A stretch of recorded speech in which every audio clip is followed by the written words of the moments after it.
자, 자료 62페이지입니다. 중개보수 및 실비 제7장.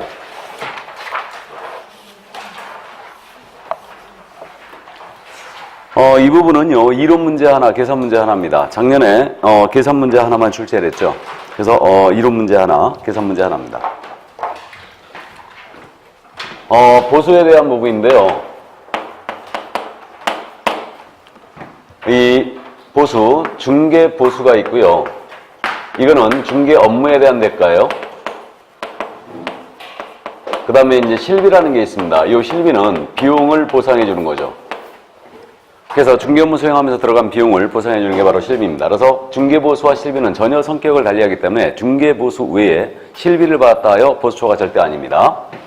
자, 그럼 먼저 중개 보수에 대한 내용이거든요. 이 중개 보수는요, 중개보수 청권이 가장 먼저 나오고 있는데 중개보수 청권을 이해하고 있어야 돼요. 그래서 요즘 요거 출제는 잘 안 하고 있는데 중개보수를 달라고 할 수 있는 권리입니다. 그래서 이것이 언제 발생되고 언제 행사가 되는지 이거 정확하게 이해를 해두시는데, 자, 갑과 을이 토지에 대하여 거래하십니다. 이 거래를 A가 소개했어요. 그럼 갑이 A한테 토지 팔아달라고 의뢰한 날짜는 6월 6일, 그 다음에 을이 토지를 구해달라고 A에게 의뢰한 날짜는 6월 10일, 둘 사이의 토지에 대한 매매계약 성사가 되기를 6월 15일 날 체결이 됐고요. 잔금은 7월 15일 날 치르게 됐습니다. 자, 그럼 이제 이 개공 A의 중개로 말미암아 거래가 성사된 거예요. 그럼 이 보수를 달라고 쓰는 권리, 청구권이라고 했는데요. 이것이 언제 발생이 되고 언제 행사가 되며 언제 소멸되는지 이걸 구분을 해 놓으셔야 됩니다. 갑에 대하여만 따집니다. 자, 6월 6일 날 발생됐다, 6월 15일 날 발생됐다, 7월 15일 날 발생됐다. 셋 중에 6월 6일이죠. 예, 그래서 중개 의뢰받을 때 중개보수 청구는 바로 발생합니다. 이때. 그래서 의뢰받을 때 거래계약 체결을 정지조건으로 하여 중개계약 시에 이미 발생이 된다는 게 우리 판례예요. 그래서 중개계약 시에 발생한다는 게 통설과 판례의 태도입니다. 그러니까 의뢰받을 때 바로 발생해요. 그럼 을에 대하여는 6월 10일 날 발생한다는 얘기죠. 그 다음에 이제 거래가 완성이 되면은, 중개가 완성이 되면은 일단은 행사할 수 있어요. 그럼 중개 완성 시점은 언제예요? 6월 15일. 그래서 행사는 거래 계약 시 행사가 됩니다. 그러니까 중개 계약도 있고 거래 계약이 있어야지만 중개 보수를 받을 수 있는 거예요. 그래서 이때 발생이 되고 행사는 이 시점에 있다. 근데 실무적으로는 지금 언제 주고 있어요? 잔금 때 주고 있죠. 그러면 계약 체결 후 잔금 지급 전에 이 계약이 깨져버린 겁니다. 개공의 고의과실이 아닌 사유로. 그럼 보수를 받을 수 있다는 얘기죠. 자, 이렇게 되고요. 따라서 이제 소멸에 관한 문제는 이 체결된 계약이 개업공인중개사의 고의 또는 과실로 인하여 해제가 되거나 무효가 되거나 취소가 됩니다. 그럼 이때는 소멸하게 되죠. 근데 거꾸로 해석하면 개공의 고의과실이 아니네요. 당사자 간의 이행지체로 인하여 이 계약이 해제가 되거나 무효가 되거나 취소가 됐어요. 이때는 소멸하지 않는다라는 얘기가 되는 거죠. 자, 그래서 기본적으로 중개계약 시 발생하고 거래계약 체결되면 행사할 수 있다. 요거 기억을 해 두시고요. 이제 나머지 참고사항입니다. 중개보수 청구권은 일단 재산권입니다. 재산권이기 때문에 계약 체결 전이라 하더라도 이 개업공사의 채권자는요, 이걸 압류할 수 있대요. 보수 청구권을. 그래서 압류가 가능하고 나아가서 전무명령이라는 게 있거든요. 이것도 받을 수 있다는 겁니다. 그래서 이제 이 정도 감 잡아두시고, 그 다음에 이 거래계약은 개공의 중개로 말미암아 거래가 성사돼야 됩니다. 그래서 개업공사가 아무리 많은 노력을 기울였다 하더라도 개공이 소개한 상대방이 아닌 제3의 인물과 의뢰인이 거래했어요. 보수받을 수 없습니다. 자, 그래서 그 점 이해해 두시고, 또 거꾸로 개공이 이 계약 체결에 결정적 기여를 한 거예요. 그러니까 매수인을 소개하는 등 결정적 기여를 했는데 계약서 작성에는 관여하지 못했어요. 즉 이들이 따돌리고 몰래 만나게 한 겁니다. 이때는 보수를 받을 수 있다라는 얘기죠. 그래서 이 정도 감만 잡아두시고요. 그래서 여기 이제 중개계약도 있고 거래계약도 있어야 된다. 그래야 보수청구권 이제 행사할 수 있습니다. 자, 그러면 판례를 이제 짚어보고 하는데, 시험에서 이 판례는 말이에요, 대법원 판례 정도만 내거든요. 대판만 내기 때문에 하급심 판례는 그냥 참고하시고요. 대판 잠깐 보고 갑니다. 그 1번 판례가 대판이네요. 개업공사는 상인의 자격을 갖는 것으로 개업공사의 중개보수는 상인의 자격으로 당연히 존재하는 상인의 보수로 인정되므로 중개계약에서 유상임을 명시하지 않더라도 중개보수 청구는 인정이 된다 그랬죠. 그래서 우리는 중개 의뢰받을 때 보수 약정을 별도로 안 하지 않습니까? 그럼 중개 완성 시에는 당연히 보수를 청구할 수 있다는 거죠. 그 이유가 왜 그렇다고요? 개공이 상인이니까. 중개를 업으로 하는 상인이기 때문에 그래요. 그렇다고 해야 우리 부동산 중개야 이거 상사 중개라고 하면 안 된다겠죠? 부동산 중개 그래도 뭐예요? 민사 중개죠? 민사 중개입니다. 자, 그 다음 이제 2번 판례는 참고하시고요. 3번 판례가 또 대판이네요. 그럼 3번 판례. 건물 임대 중개의 완료를 조건으로 중개부상당의 보수를 지급받기로 하는 내용의 계약과 같은 유상 위임 계약에 있어서는 시기 여하에 불문하고 줄기의 완료 이전에 계약이 해지되면 당연히 그에 대한 보수청구를 상실하는 것으로 계약 당시에 예정되어 있어 특별한 사정이 없는 한 해지에 있어서 불리한 시기란 있을 수 없으므로 중개인은 임대중개 의뢰를 받은 건물 전체에 대한 중개가 가능했음을 전제로 기대 중개 수료 상당의 손해배상 청구를 할 수 없다 이랬어요. 이게 뭔 얘기냐? 개업공사가 말이에요. 아주 열심히 중개활동을 하고 있는 겁니다. 하고 있는데 비용이 좀 들어갔어요. 들어갔는데 이 의뢰인갑이 물건을 회수해버린 거예요. 중개계약을 해지했다는 얘기죠. 그죠? 그러면 여러분들이 민법 시간에 공부했지 않습니까? 해지나 해제의 효과. 상대방에 대하여 손해배상 청구할 수 있죠. 그러면 이 들어간 손해에 대해서 개공은 갑한테 손해배상을 청구할 수 있느냐? 바로 이 문제예요. 청구할 수 있다라는 얘기 없다는 얘기예요. 없다라는 얘기예요. 이게 그래서 이제 뭔 얘기냐 하면 우리 부동산 중개계약은 민법상 계약 중에 위임과 유사라고 했죠. 위임계약과 유사라고 했고 요 위임계약은 해지의 자유라는 게 있어요. 해지의 자유. 언제든지 위임계약을 해지할 수 있습니다. 그래서 우리가 법무사한테 변호사한테 일을 맡겼잖아요. 중간에 그냥 바로 해지해버릴 수 있어요. 그럼 해지는요. 원칙적으로 위임계약을 해지했을 때는 상대방에 대하여 손해배상을 청구할 수가 없습니다. 이게 원칙이에요. 해지의 자유가 있기 때문에 근데 다만 유일하게 손해배상을 청구할 수 있는 게 뭐냐면 특별한 사정도 없이 상대방이 특별히 불리한 시기에 위임계약을 해지해버리잖아요. 그럼 그로 인한 손해를 배상하라고 했어요. 그러면 우리 중개계약이 위임과 유사한데 의뢰인이 물건을 회수해버렸습니다. 계약을 해지했다는 얘기죠. 중개계약을 해지한 거예요. 그럼 개공이 아무리 많은 비용을 들였다 하더라도 우리 개업공사한테 불리한 시기란 있을 수 있어요? 없어요? 없다는 거예요. 그러니까 손해배상 청구할 수 없다는 얘기입니다. 참고하세요. 왜? 우리가 땅 파먹고 사는 사람 아닙니까? 그러니까 손해배상 청구 안 된다는 겁니다. 자, 참고하시고 4번 판례는 참고하시고요. 5번 판례가 또 대판이네요. 이건 이제 말씀을 드렸는데 개업공인중개사가 부동산의 매도인을 위하여 거래 상대방을 소개하는 등 노력을 했으나 개업공사가 알선한 상대가 아닌 제3의 인물과 거래한 경우 상법상의 상인보수청권에 근거한 중개보수청권을 행사할 수는 없다. 알아보시겠죠? 그래서 제3의 인물과 거래해버리면 보수를 받을 수 없게 됩니다. 이 정도만 감 잡아두세요. 자, 그럼 보수청권에 대한 내용을 다 봤고요.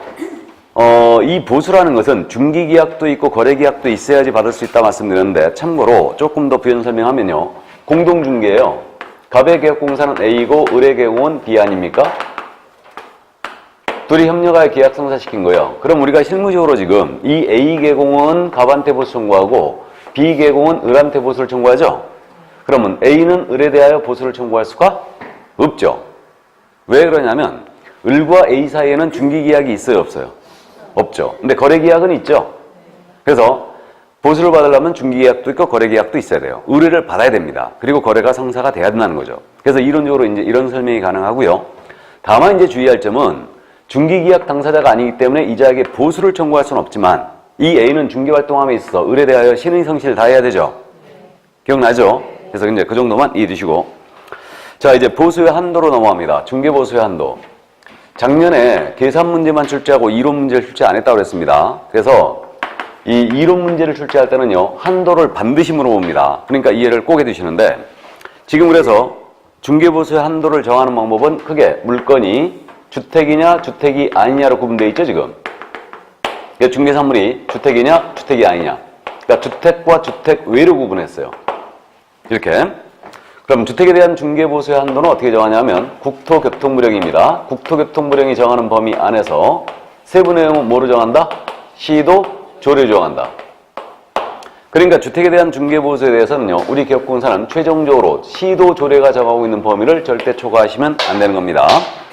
네, 주택이 아닌 물건이에요. 주택이 아닌 물건은 국토교통부령이 직접 그 보수의 한도를 정하고 있습니다.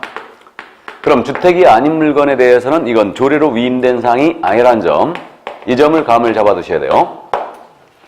그러면 주택에 대해서 우리 국토부령이 정하는 그 보수 한도가 어떻게 되어 있느냐? 국토부령이 정하는 범위가 당사자 쌍방으로부터 각각 받되 거래 당사자 일방으로부터 발생한 한도를 정해준 거죠. 그러면 당사자 일방으로부터 매매 교환 계약이었습니다. 그럼 거래 금액의 1천분의 9를 한도로 한다고 했죠. 0.9%. 그 다음에 임대차 등이었거든요. 임대차 등의 경우는 거래 금액의 1천분의 8, 0.8%를 한도로 했죠. 그리고 이렇게 국토부령이 정해주고 이 범위 내에서 다시 조례가 정하고 있는 겁니다. 예. 그러면 주택의 저당권 설정 계약 소개하게 되면 일방채고 0.9라고요? 0.8이라고요? 주택 저당권 설정 계약 소개했어요. 실무적으로 그럴 일이 거의 없겠지만 이거 소개하면 일방채고 0.9예요? 0.8이에요? 0.8. 매매 교환만 0.9죠 지금? 임대차 등 그랬으니까 0.8%가 되는 거죠. 0.8%입니다. 그럼 쌍방모두를 중개했다. 매매를 중개했어요. 주택. 그러면 최고 1.8%까지 가는 거네요. 맞죠? 쌍방모두를 중개했다면 그 정도 이해되시고. 다음. 주택이 아닌 물건이에요. 주택을 제외한 나머지 물건에 대해서는요. 일단 요것도 두 가지 물건으로 다시 구분합니다. 하나는 오피스텔과 오피스텔이 아닌 경우로 구분했죠. OP와 OP 외로 구분했어요. 그럼 이 오피스텔에 대해서는 모든 오피스텔에 가는 게 아니고 전용 면적 기준 몇이라고요? 85제곱미터 이하여야 되죠. 그럼 딱 85제곱미터입니다. 전용. 그러면 이건 OP를 적용하는 거예요. 자, 그래서 85제곱미터 이하짜리였다. 그 다음에 전용 입식 부엌이 있어야 되고요. 전용 수세식 화장실이 있어야 되죠. 그래서 화장실도 갖춘 것이어야 된다. 그러니까 이른바 주거용 OP를 얘기합니다. 그러면 이거는 분양 면적으로 따지면 40평 정도 되는 거예요, 지금. 85제곱미터 하면 평으로 한 사람은 25평이죠. 25평이고 분양 면적은 한 40평 될 거예요. OP는. 아파트는 전용 면적이 25평이면 32평이죠. 이렇게 되는데 어쨌든 좋습니다. 그럼 이 OP에 대해서는 지금 어떻게 받으러 왔냐면 당사자 쌍방으로부터 각각 받되 거래 당사자 일방으로부터 이 오피스텔의 매매 교환 계약이에요. 이것은 거래 금액의 1천분의 5를 한다고 한다랬어요. 0.5%죠. 그 다음에 임대차 등이었습니다. 이 오피스텔의 임대차 등은 1천분의 4, 0.4%죠. 요게 반값 보수된 거라고 그랬죠, 이게. 원래 0.9%였는데. 그래서 0.5, 0.4로 이렇게 된 겁니다. 자, 그래서 이 점 이해를 해두시고요. 그 다음에 이제 오피스텔을 제외한 나머지 물건이에요. 오피스텔을 제외한 나머지 물건은 뭐가 있냐면 상가가 있죠. 토지도 있죠. 그 다음에 임목, 공장재단, 광업재단이 있네요. 이 나머지 물건, 주택을 제외한 오피스텔, 요걸 제외한 나머지 물건에 대해서는 어떻게 하라고 그러냐면 이거는 국토부령이 거래당사 쌍방 각각 받되 거래당사자 일방으로부터 거래금액의 1천분의 9를 한도로 한다고 했죠. 0.9%고 이 범위 내에서 의뢰인과 합의한 금액을 받아서 그랬어요. 그래서 이렇게 된 겁니다. 그러면 여기 주택과 이 오피스텔, 주거용 오피스텔을 제외하고는 거래 유형, 나머지 상가 토지 입광에 대해서는 매매 교환 임대차라는 거래 유형 구분이 있는 거예요, 없는 거예요? 없는 거예요. 단일 한도 체계로 가는 겁니다. 그럼 상가 매매를 중개하든 토지 임대차를 중개하든 저당권을 중개하든 모두 일방 최고 몇이에요? 0.9%입니다. 그래서 이 점을 명심을 해두시고요. 이게. 자, 이게 바로 이제 한도 정하는 방법이었는데 지금 우린 중개보수표를 게시를 해야 되지 않습니까? 그럼 게시를 할 때 주택에 대한 부분은 조례가 최종적으로 정하니까 조례가 정하고 있는 범위를 게시하는 거예요. 근데 주택이 아닌 물건은 국토부령이 직접 정하고 있는 거예요, 지금. 그렇기 때문에 이 범위 내에서 자기가 받을 한도를 명시하라고 했죠. 명시하게 게시하고 이 게시된 요율을 초과해 받아서는 아야 된다 했죠. 이게. 자, 그럼 여기까지 이해해 주시고 그러면 우리는 이제 요거 지금 이 주택에 대해서는 시도조례가 최종적인 내용을 정하고 있는 겁니다. 그러니까 시도조례가 정하고 있는 그 범위를 따져봐야 되죠. 따져봐야 되는데 지금 우리 이 자료에는 시도조례가 실려있지 않습니다. 이거를 실어 써야 되는데 이번에 내가 또 빼먹었네 이거. 자, 그러면 우리 지금 시도조례 잠깐 따져보겠습니다.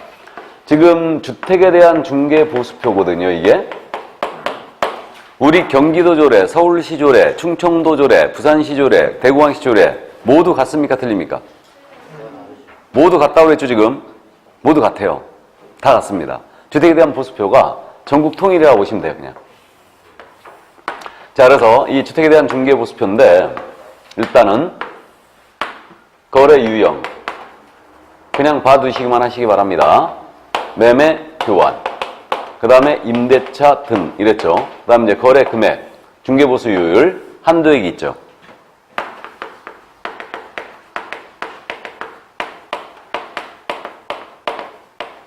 이걸 정 보고 싶으신 분은 우리 기본서 보시면 되죠? 기본서에는 있어요. 그럼 거래 금액은 어떻게 나오느냐? 지금 5천만 원 미만이 있죠. 그 다음에 5천만 원 이상 주택의 매매 교환가가 얼마? 2억 원 미만. 2억 원 이상 6억 원 미만. 그 다음에 6억 원 이상 9억 원 미만. 이렇게 돼 있죠. 그 다음에 이제 요율 출발은 어떻게 돼요? 매매 0.6% 출발하죠. 그죠? 맞습니까? 0.6. 이게 굉장히 낯서네. 그 다음에 2억 미만 0.5%. 그 다음에 6억 미만 0.4%. 그 다음에 6억 9억이 이게 반값 보수된 거죠. 그러니까 다시 0.1% 올라가서 0.5%죠. 이거 확정요율이 최고요율이에요. 최고요율이죠. 최고요율입니다. 일방 최고요율이에요. 이거. 한도액이 있죠 또. 5천만 원 미만 얼마? 25만 원. 2억 미만은 80만 원입니다. 이게 2580이죠. 그 다음에 이건 한도액이 없습니다. 이렇게 돼 있죠. 그 다음에 임대차 역시 거래금액은 5천만 원 미만이죠. 출발은 5천만 원 미만. 그 다음에 5천만 원 이상 1억 원 미만이죠. 이거는. 그 다음에 1억 원 이상 3억 원 미만. 그 다음에 3억 원 이상 6억 원 미만. 이렇게 된 거죠. 그럼 5천만 원 미만입니다. 임대차는 0.5% 출발하죠. 0.5%. 그 다음에 1억 미만 0.4%. 3억 미만 0.3% 이렇게 되고요. 그 다음에 3억 6억. 이게 이제 반값 보수된 거죠. 다시 0.1% 올라가서 0.4%. 이게 원래 0.9, 0.9였죠. 다. 0.8이었죠. 근데 이제 이게 반값 보수가 된 겁니다. 그럼 한도액은 어떻게 되느냐? 이거 임대차 한도액은 주택 20만 원, 5천만 원 미만은 20만 원이죠. 그 다음에 이제 1억 미만은 30만 원의 한도액입니다. 그 다음에 이건 한도액이 없어요. 자, 그러면 여기서 봤을 때 주택의 매매 교환가액이 6억 미만이었다. 여기까지는 금액이 커지면서 요율이 낮아지고 있죠. 임대차는 3억 미만까지는 금액이 커지면서 요율이 낮아지고 있습니다. 역류진체기를 취하고 있어요. 그러니까 임대차는 또 0.1% 매매보다 낮아요. 그러니까 서민들을 보호하기 위해서 이러는 거고요. 그럼 이 구간대를 벗어난 거래가액. 그래서 이 주택의 매매 교환가액이 만약에 9억 이상이었습니다. 임대차 등의 가액이 6억 이상이었어요. 이게 이른바 고가주택이라면서요? 이게. 그럼 매매교환가 주택입니다. 9억 이상이에요. 일방 최고 몇이에요? 0.9%. 그 다음에 임대차 등은 0.8%입니다. 그래서 이제 이렇게 돼 있죠. 이게 바로 우리 경기도 조례가 갖고 있는 중개보수 한도액표예요. 주택에 대한 중개보수 한도액표가 경기도 조례가 이렇게 돼 있습니다. 이게. 그러면 우리가 시험에서 계산 문제를 출제한다고 했는데 계산 문제를 맞추기 위해서 이걸 암기해야 된다고 안 해도 된다고요? 암기 안 해도 된다고 그랬죠? 제시를 해준다고 그랬어요. 그러니까 이 제시된 대로 풀어주면 되는데 문제는 뭐냐면 주택이 아닌 물건 있죠? 주택이 아닌 물건은 제시를 안 합니다. 그러니까 암기하고 있어야 돼요.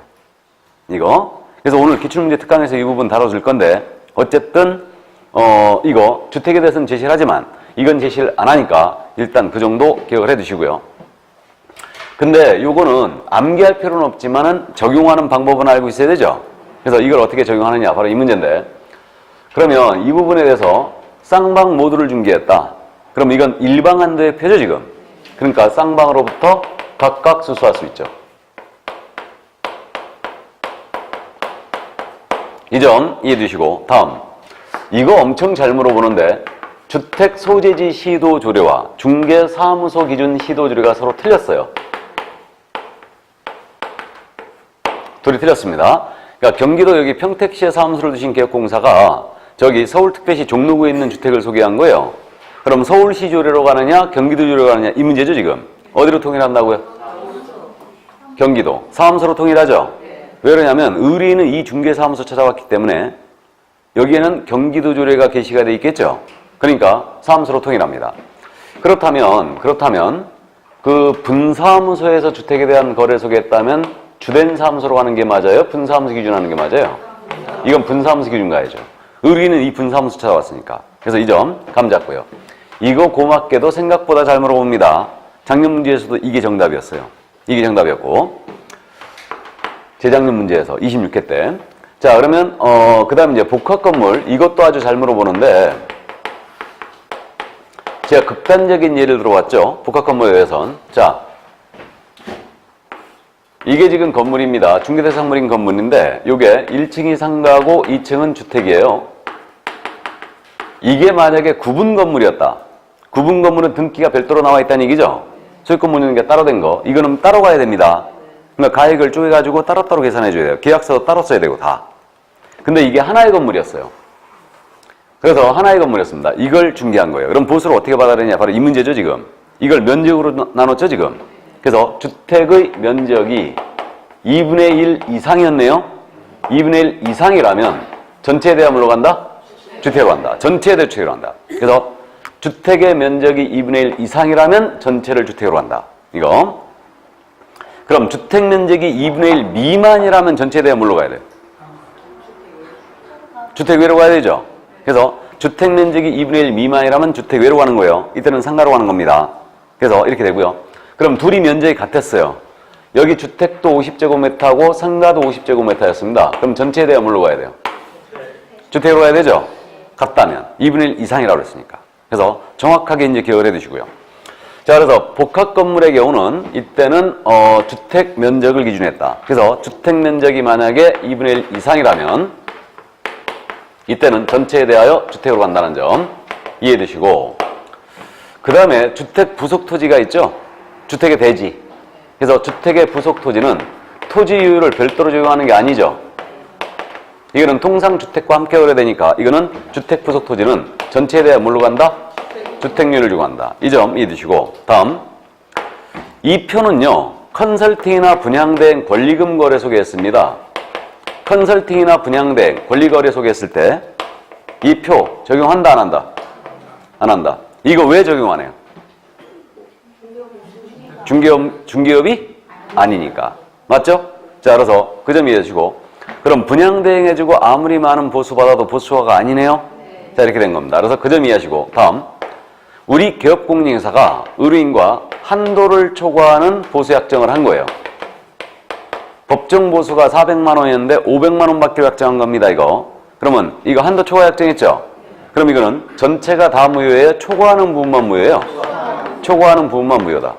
이 점 이해하시고, 그러나 우리 무등록 중개업자예요? 무등록 중개업자가 의뢰인과 체결한 보수에 관한 약정입니다. 이 약정은 전부 무효 맞아요? 무등록 중개업자가 의뢰인과 체결한 보수 약정 전부 무효 맞아요? 전부 무효잖아요. 그러니까 무등록업자는 의뢰인과 보수 약정하고 보수를 받았다 하더라도 반환해야 되죠? 전부 무효니까. 근데 개공이 의뢰인과 체결한 보수 약정은 초과하는 부분만 무효예요. 감 잡혀요? 전부 무효입니다. 근데 무등록 중개업이 아니었습니다. 우연한 기회에 한 번 정도 소개하고 의뢰인과 보수받을 것을 약정한 거예요, 이거. 한 번 정도 소개하고 의뢰인과 보수받을 것을 약정했다. 이 약정은 무효가 아니라고 했죠? 유효라고 했습니다. 자, 그래서 일단 여기까지 이해를 해 두시고요. 이게. 그러면 또 그 중개보수의 이제 지불 시기가 나오고 있죠? 64쪽 맨 밑에 이제. 참. 이거 보수 한도액은 이거는 부가세 포함 금액이에요, 제외 금액이에요? 제외 금액이죠. 그럼 법정 보수가 200만 원 나왔다면 세금계산서 끊었다면은 220만 원 받을 수 있는 거죠. 근데 의뢰인이 줘야 안 줘요? 안 줍니다. 그러니까 결국은 이제 10% 더 덜 받는 결과가 돼 버리는데, 근데 세금계산서 끊어주지도 않고 220 받으면 돼, 안 돼? 안 됩니다. 그때는 안 되는 거지. 그때는 보수 초과예요. 그래서 세금계산서 끊었을 때 비로소 이제 10% 더 받을 수 있는 거죠. 그러니까 그 한도액 범위에는 부가세가 포함되어 있는 거 아닙니다. 별도로 가는 거예요, 이거는. 자, 그 다음에 이제 그죠, 중개보수의 지불 시기가 돼 있는데, 중개보수의 지불 시기는 약정에 따르는 거죠. 약정으로 따르는데, 단 약정이 없으면 거래대금 지급이 완료되는 날로 한다 그랬어요. 거래대금 지급이 완료된 날. 중개 완성된 때가 아니에요. 중개 완성된 때는 언제라고요? 계약 체결. 계약 체결입니다. 그러니까 거래대금 지급이 완료된 때, 잔금시로 가고 있습니다. 자, 그 점 이해해 두시고요. 자, 그럼 이제 판례가 지금 나오고 있는데 그 판례 65쪽에 1번 판례 소개했어요. 한도를 초과하는 범위내에서는 무효이다 그랬죠? 이게 지금 전원합의체 판결로 돼 있죠? 그죠? 이게 전원합의체 판결이 지금 2005년도에 나온 걸로 돼 있는데 그 전에 말이에요. 그 전에는 판례가 두 개가 있었어요. 초과하는 부분이 무효다, 무효가 아니다. 두 개의 판례가 상충이 되고 있었죠. 그랬다가 이제 판례가 서로 충돌하면요, 전원합의체를 열어요. 대법원. 그러니까 대법관들 전체가 모여가지고 이제 판결을 내리죠. 그래갖고 이제 다수 의견을 따르게 돼 있는데 그때 그래갖고 전원합의체 판결로다가 전체가 다 무효다라고 이제 판결을 내렸던 거예요. 그 다음 이제 2번 판례 말입니다. 2번 판례는 이거 이제 분양권에 대한 부분인데 내가 지금 어디 했냐? 중개보수 계산을 뚝 떼어먹었네? 그죠? 이건 조금 이따 하죠, 그럼. 그럼 64쪽에 중개보수 계산으로 가봅니다, 이제. 오래간만에 강의하니까 아주 굉장히 낯서네. 자, 이제 계산인데.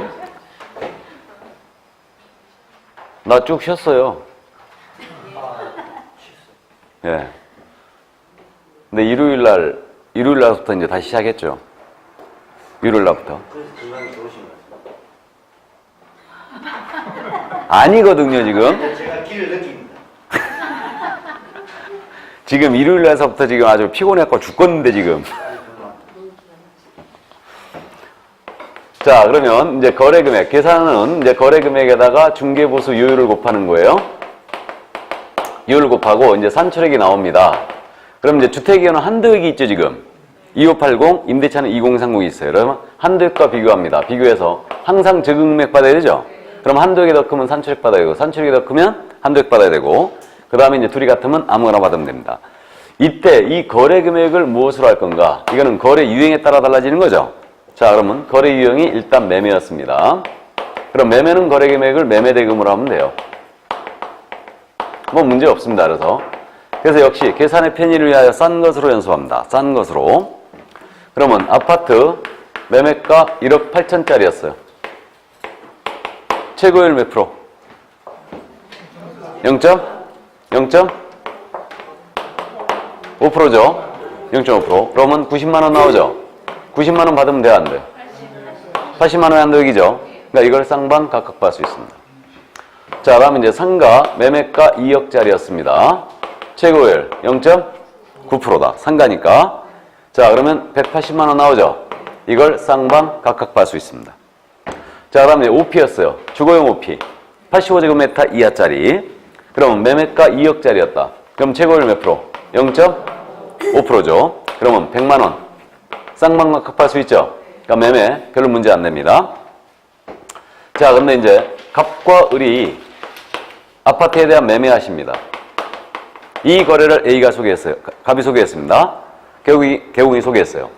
근데 이번에는 을을 임대인으로 갑을 임차인으로 하는 임대차 계약까지도 소개한 거예요. 그러니까 갑이 을한테 아파트를 팔고 임차인으로 주저앉은 거죠, 지금. 이걸 민법 시간에 뭐라 한다고요? 점유계정. 이게 점유계정이죠. 이 점유계정 생각보다 잘 물어봅니다. 자, 그러면 팔고 주저앉았네요. 그럼 이러한 경우는 뭐만 적용해 받아야 된다? 매매만 받는다. 임대차 따로 받아버리면 이건 바로 보수 초과입니다. 자, 그래서 이때는 매매만 적용한다. 그래서 세 가지 요건을 다 충족해야 됩니다. 동일 중개대상물에 대하여 동일 당사자에 되죠. 동일 당사자 간에 매매를 포함한 그 외의 거래를 동일 기회에 한 거예요. 그럼 이때는 뭐만 적용한다? 매매만 적용한다. 그래서 이 점 주의하시고 이것도 생각보다 잘 물어봅니다. 근데요, 실무적으로는 이 케이스가 더 많죠. 갑과 을이 아파트에 대한 매매합니다. 그리고 임대차 계약은 병고하는 거예요. 그럼 이 거래 소개했다. 그러면 을로부터 따로따로 받을 수 있어요, 없어요? 받을 수 있는 거죠. 그러니까 을한테 아파트 사주고 임차인 넣어주는 거죠. 이게 바로 이제 실무에 더 많을 겁니다. 그래서 이때는 따로따로 받을 수 있을 겁니다. 점유계정의 경우만 이건 매매를 적용해요. 그래서 그 점 이해해 두시고. 자, 그 다음에 이제 그 분양권으로 가볼까요? 분양권을 먼저 보죠. 그럼 분양권의 경우는 거래금액을 분양가액으로 하면 돼요, 안 돼요?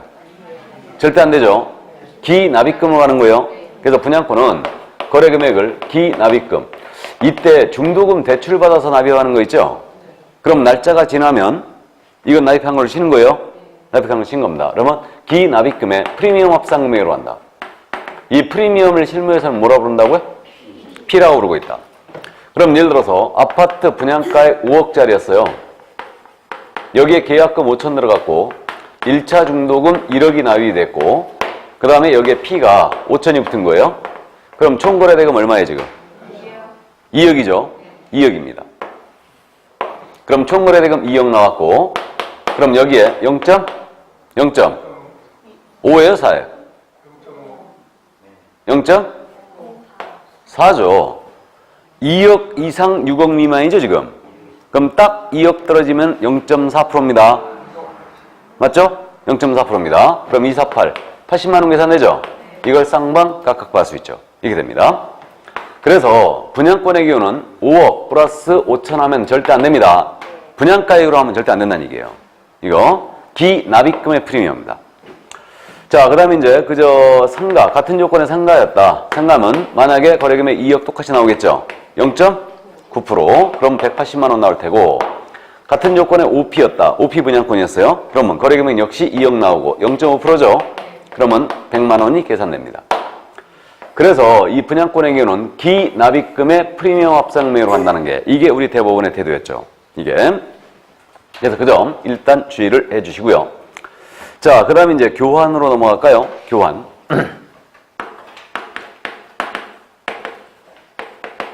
교환은 서로 맞바꾸는 계약입니다. 거래 금액이 2개 나올 수 있죠. 그럼 이때는 뭘 기준한다? 큰 것 기준한다. 거래 금액 큰 것 기준이에요.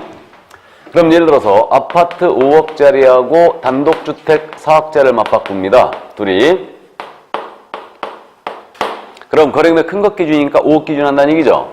왜 그랬냐면 5억짜리를 줬으니까 5억짜리를 받았으니까 5억에 이제 큰 걸 기준한 겁니다. 그럼 5억짜리 0.4%죠. 그럼 200만 원을 쌍방 각각 받을 수 있습니다.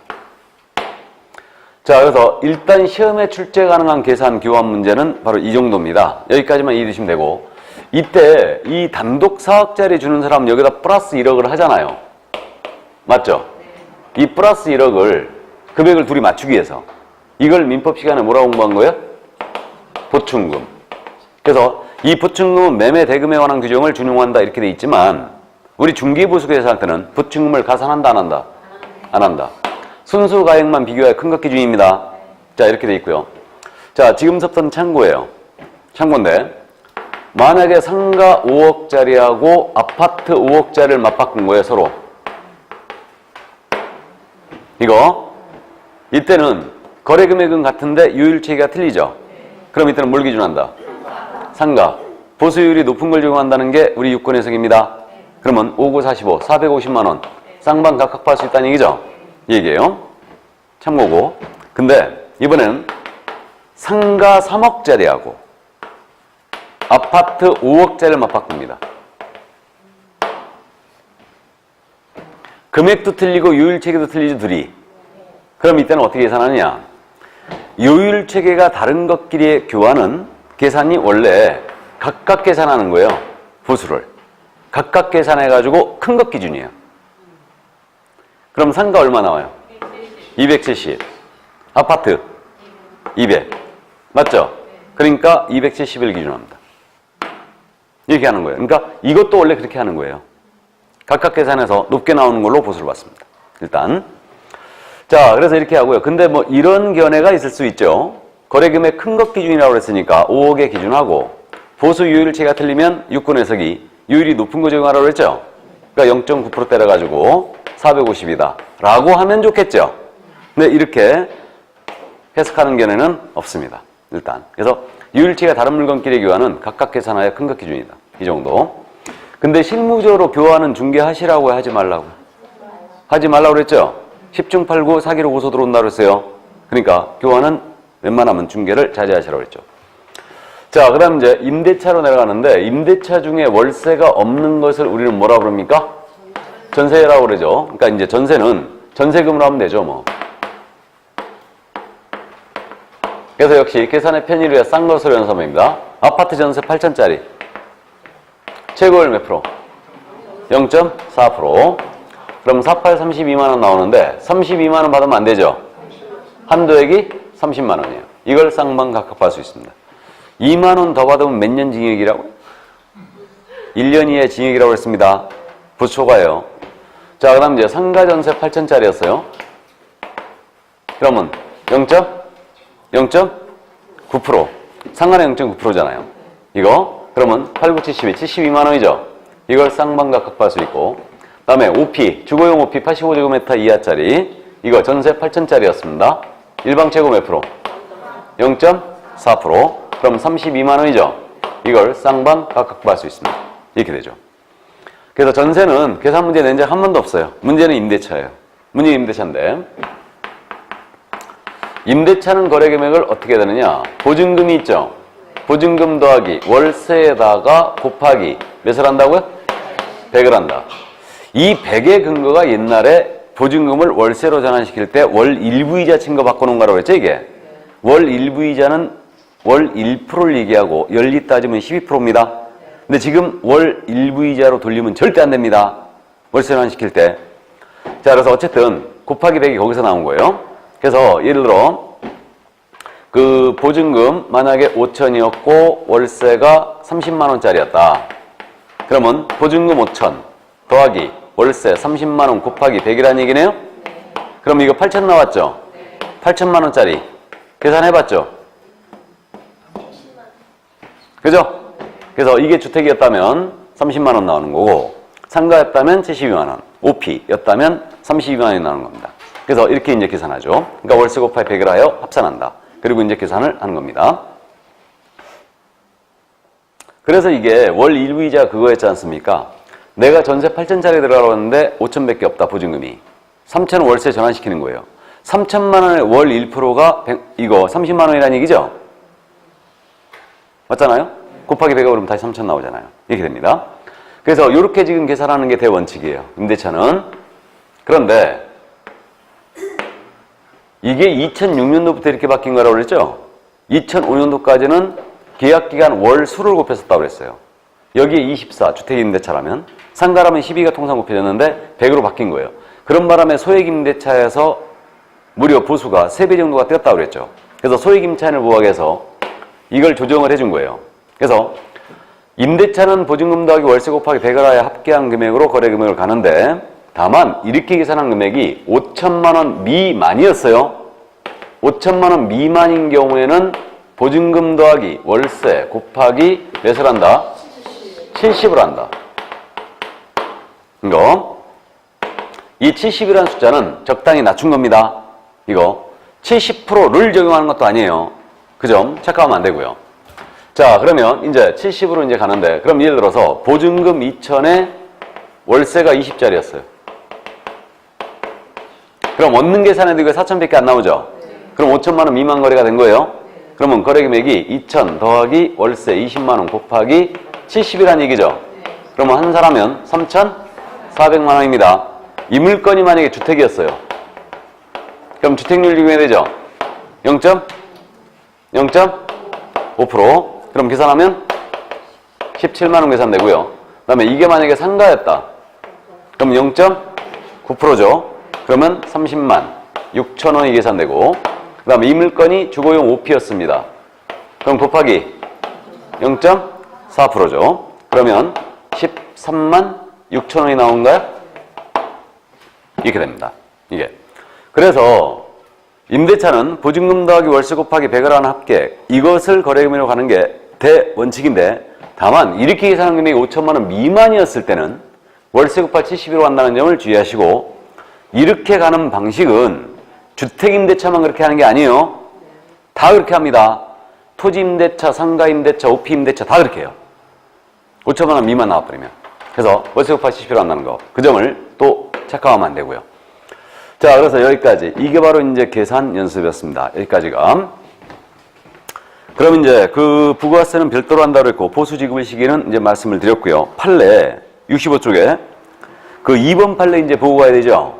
이게 분양권 관련 판례였는데, 개업공사가 아파트 분양권의 매매를 중개하면서 중개 보수 산정에 관한 지방자치단체 조례를 잘못 해석하여 법에서 허용하는 금액을 초과한 중개 보수를 수수한 경우 법률의 착오에 해당하지 않고, 이거 법률의 착오라는 것은 그거라고 그랬죠. 법이 허용하느냐 안 하느냐에 대한 착오란 거예요. 그래서 이 사건에서 개공이 보수를 어떻게 받았냐, 분양권 거래 중개하면서 거래 금액을 분양가액에다가 프리미엄 합상 금액으로 보수를 받아버린 거예요. 이게 보수 초과냐의 문제가 됐죠, 이게. 그래서 우리 형법에요, 법률의 착오라는 경우에 정당한 사유가 때는 벌하지 아니한다 이렇게 돼 있어요. 그래서 개공이 주장하기를 내가 무식해서 지방자치단체주를 잘못 해석했다는 얘기죠. 그리고 법률의 착오를 주장했던 거예요. 이 점에 대해 우리 대법원이 법률의 착오 인정 안 했죠, 지금. 그러니까 개공이 보수 조례를 몰랐다는 게 말이 안 된다는 얘기죠. 그래서 결국 처벌을 면할 수 없다는 얘기예요. 그래서 법률의 착오에 해당하지 않고, 따라서 아파트 분양권의 매매를 중개한 경우에 있어서의 거래가액이라 함은 당사자가 거래 당시 수수하게 되는 총 대금, 즉 통상적으로는 계약금, 기납반, 중도금, 프리미엄을 합한 금액일 것이다. 그래서 결국은 분양권은 기납입금의 프리미엄으로 가는 거예요. 그래서 거래가액으로 보아야 할 것이므로 이렇게 해석하는 것이 일반적인 거래 관행이자 상식에도 부합한다고 그랬죠. 근데 도저히 이거 저는 수긍 못한다고 그랬죠, 이거. 어쨌든 이걸 이와 달리 장차 건물이 완성되었을 경우를 상정하여 총 분양 대금과 프리미엄을 합한 금액을 거래가액으로 산정하여야 한다는 취지의 상고 이유의 주장도 받아들일 수 없다라고 그랬어요. 그래서 결국은 이렇게 대법원이 해석하는 바람에 분양권 전매 개혁공사들 전부 다 불법행위자만 늘어났다고 그랬죠, 이게. 요즘 우리 여기에도 단속 떴을 것 같은데 지금 분양권 다운계약서 엄청 단속하고 있습니다. 실무하시는 분들 참고하세요. 이게. 그래서, 다운계약서 지금 아주 집중 단속하고 있어요, 지금. 이거. 그래갖고 이제 저희 송도도 아주 이것 때문에 이 다운계약서 이거 전부 다 지금 소명제로 다 날라왔어요. 소명해라고. 여기도 지금 단속 중입니까? 그러니까 이게 전국적으로 오는 것 같아요, 지금. 작정하고 지금 달려드는 것 같아요. 그러니까 집값이 지금 들썩이고요. 그 가계대출 때문에 이거 잡겠다고 지금 신정부가 들어서면서 이걸 집중 규제하는 거예요. 그러니까 우리 지금 문재인 대통령 같은 경우가 부동산에 대해서 아주 안 좋은 이 인상을 갖고 있죠. 그러니까 상당히 불리합니다, 우리한테. 어쨌든. 근데 대국적인 의미에서 부동산 투기는 잡는 게 맞아요. 투기는 잡는 게 맞습니다. 이게. 투기는 잡아야 돼. 투기는. 그죠? 투기는 잡아야죠. 투자는 막지 말고. 근데 투자냐 투기냐의 그 경계선이 애매해서 그러지. 어쨌든 이게.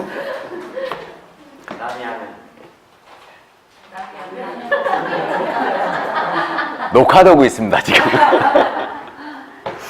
자, 그럼 이제 3번 판례가 이제 권리금 판례인데, 우리 알고 있거든요? 이거 중개보수 계산할 때 상가 중개했다. 그러면 권리금은 거래가액에 산입하지 않죠. 별도로 간다는 거 알고 있거든요? 알고 있는데, 지금 이 사건은 약간 각도가 틀린 사건인데, 지금 보시면, 권리금을 소설학 중개한 것은 중개행위에 해당하지 아니한다 할 것이고, 이거 아시죠? 권리금 거래 속에는 중개행위 아니다 그랬죠? 그러니까 중개행위에 해당하지 아니한다. 밑줄을 쫙 긋고, 따라서 중개보수 한도 역시 이러한 거래상 중개행위는 적용되지 아니한다. 임차권 중개에 관한 수수료와 영업권 양도에 관한 수수료를 구분하지 아니하고 일시에 수수료를 받은 경우 어느 금액까지가 중개보수이고 영업권 등 중개대가인지 구별하여 특정할 수 없으므로 법이 정한 한도를 초과해 보수를 지급받았다고 보기 어렵다. 이거 여담인데요. 이게 무슨 판례였냐면 이 사건서부터 이제 그동안 거래 관행에 이제 쐐기를 박아버린 건데, 우리 지적과 담당 공무원들이 법을 적용을 잘못하는 경우들이 많아요. 실무에서. 그래갖고 우리가 이제 아주 낭패를 보는 경우가 많고, 근데 실무적으로 우리 개공이 우리 시청 담당하고 붙어가지고 좋을 일이 없죠. 또 시청하고 소송 걸면 얘네들은 자기 돈 들어가는 게 아니니까 대법원까지 가버려요, 그냥. 끝까지 가버립니다. 그러니까 아주 우리가 피곤해요. 그러니까 이제 우리가 잘못했다는 걸 인식하면서도 그대로 이제 받아들이고 마는데, 이 사건에서 이제 권리금 사건이 여기서부터 본물터기 터져버린 거예요.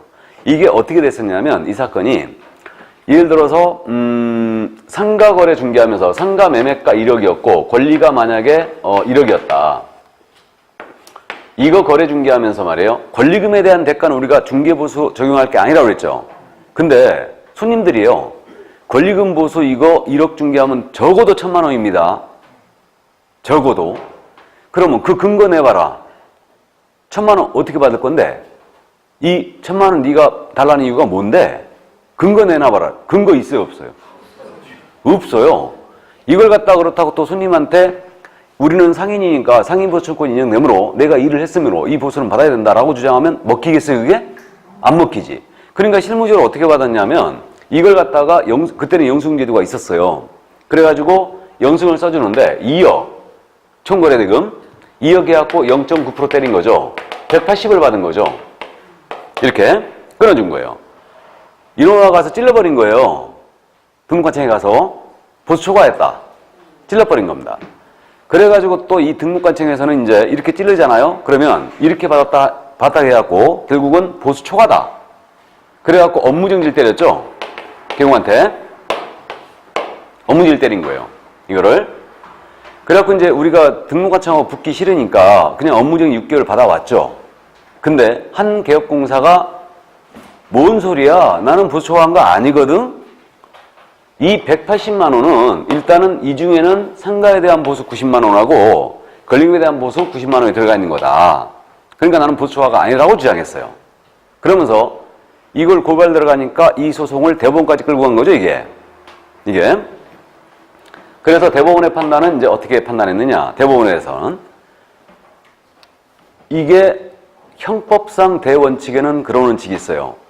법을 이렇게도 해석할 수 있고 저렇게도 해석할 수 있잖아요. 애매모호하잖아요. 그러면 애매모호할 때는 피고인의 이익으로 이 말이 있어요. 형법의 원칙상 피고인의 이익으로. 그러니까 우리 대법원이 뭐라고 판단했냐. 어디까지가 중개보수이고 어디까지가 권리금에 대한 보수인지 판별이 안 된다. 그러니까 이건 무죄. 보수 초과라 볼 수 없다. 업무정지 취소해라. 이렇게 된 거예요, 이게. 뭔 말인지 되십니까? 그래서 이게 그 사건이에요. 그러니까 이 사건서부터 이 사건 대법원 판결이 나오면서 그동안 관행적으로 권리금 보수를 받으면서 영수증을 통으로 끊어준 거예요. 통으로 끊어줬던 거를 이 업무중이 때려왔거든요. 그러면 이 부분에 대해서 보수 초과가 아닌 걸로 판단이 돼가지고 결국은 이제 이게 바뀌게 된 거예요. 그래서 이제 협회에서 그때 공지할 때도 이거 상가에 대한 영수증 따로 권리금에 대한 영수증 따로 써줘라. 그렇게 했던 거죠, 이게. 통으로 끊어버리지 말고. 이게.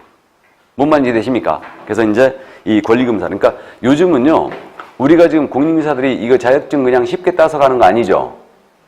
코피 터지게 1년 내내 공부해갖고 따는 거, 이거. 그러니까 담당이 이거 법을 적용 잘못하잖아요? 붙어버려요. 요즘 젊은 애들 다 붙어버립니다. 그냥 바로. 이거. 그러면 거의 10건에 8건에 이겨요, 우리가. 법 적용을 그렇게 잘못하고 있는 거예요, 이거예요. 그래서 어쨌든 참고해 두시고. 자, 그러면 이제 실비로 내려갑니다. 이 실비는 뭐 저는 개인적으로 폐지해야 된다고 보고 있는데 실비의 종류는 두 가지가 있죠, 지금. 비용을 보상해 주는 거라고 그랬는데 그 실비의 종류는 하나는 권리관계 확인에 소요된 실비가 있고 또 하나는 계약금 등의 반환 채무 이행 보장에 소요된 실비가 있죠. 두 가지로 나눠지고 있습니다. 그러면 실비의 한도는 어떻게 정하느냐? 실비의 한도는요, 주택에 대한 중개부서 한도 정하는 것과 똑같아요. 그래서 실비도 국토교통부령이 정하는 범위 안에서 세부 내용은 뭐로 정한다? 시도 조례로 정한다. 그러니까 실비도 최종적으로 조례로 위임돼 있어요. 그러면 국토부령에서 실비를 어떻게 정해놨느냐? 두리뭉실하게 정해놨죠? 그 말이 그 말로 정해놨어요. 그러니까 그 국토부령에서 실비의 한도를 권리관계 확인에 소요된 실비의 한도는 권리관계 확인에 드는 비용으로 하고 계약금 등의 반환 채무 이행 보장에 소요된 실비의 한도는 계약금 등의 반환 채무 이행 보장에 드는 비용으로 한다 그랬어요. 그 말이 그 말이죠. 그렇게 대충 정해주고 조례가 다 갖고 있는 거죠. 이거를. 그래서 결국 조례를 봤더니 권리관계 확인에 소요된 실비라는 것은 공부를 우리가 발급받고 열람하는데 그 비용이죠, 이거. 이렇게 돼 있고 그 다음에 계약금 등의 반환 채무 이행 보장에 소요된 실비. 이것은 개공이 자신의 명의로 예치할 때 보증 설정 같은 거 하라고 그랬죠. 그러니까 예치에 대한 비용. 이거임을 일단 알 수 있었어요. 이게. 그러면 물건이 안 팔려서 광고료가 지출이 됐다든가 경계가 의심스러워서 측량비가 지출이 됐습니다. 이러한 것들은 모두 실비다 아니다? 실비 아닙니다. 그래서 저 비용 발생했을 때는 의료인과 별도로 가야 된다는 얘기예요. 실비라에 받아버리면 이건 바로 실비 초과예요. 이게. 그래서 그 점이 드시고. 그럼 이제 요 비용이 발생이 됐을 때 우리는 누구한테 이걸 청구할 수 있냐를 기억해야 되죠. 이게 실비의 부담자에 관한 부분인데 권리관계 확인에 소요된 실비는 집 물건을 팔려고 우리가 공부를 미리 발급받은 거 아니에요. 그러니까 권리 이전 의료인에게 청구할 수 있다 그랬죠 이거. 다음에 예치에 대한 비용 이거는 계약금 등의 반환 채무 이행 보장제도 자체가 취득 의료인한테 유리한 제도라고 그랬죠. 그러니까 이 비용 발생하면 누구한테? 취득 의료인에게 청구할 수 있다 그랬죠. 이게. 그래서 실비는 부담자가 딱딱 정해져 있는데 그 죄의 취지를 기억하라는 얘기예요. 그래야 부담자를 누구인지 이제 좀 이해할 수 있고요. 그럼 권리관계 확인에 소요된 실비는 영수증을 첨부하여 권리 취득 의료인에게 청구할 수 있다라고 하면 틀렸네요. 맞죠? 그래서 그 점 이해해 두시고요. 자, 그러면 우리는 이제 마지막으로 보수받았을 때 또는 실비를 받았을 때 영수증 작성 교부 제도는 있어요, 없어요? 없죠? 없습니다. 근데 보수받으면 영수증 써줘야 돼, 안 써줘야 돼? 써줘야 되죠. 현금 영수증 끊어야 되죠. 우린 사업자들이고요. 고소득 직업군으로 분류되어 있기 때문에 현금 영수증 가맹경으로 개업하면 반드시 가입해야 됩니다, 다. 무조건 3개월 내에 가입하게 돼 있고요. 개업을 하면. 그 다음에 10만 원 이상 현금으로 받았다. 무조건 현금 영수증 끊게 돼 있습니다. 이건 의무예요.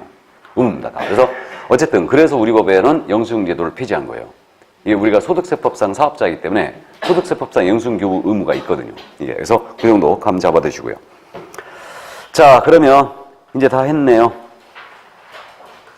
그럼 좀 쉬었다 할까요? 네, 좀 쉬었다 하겠습니다.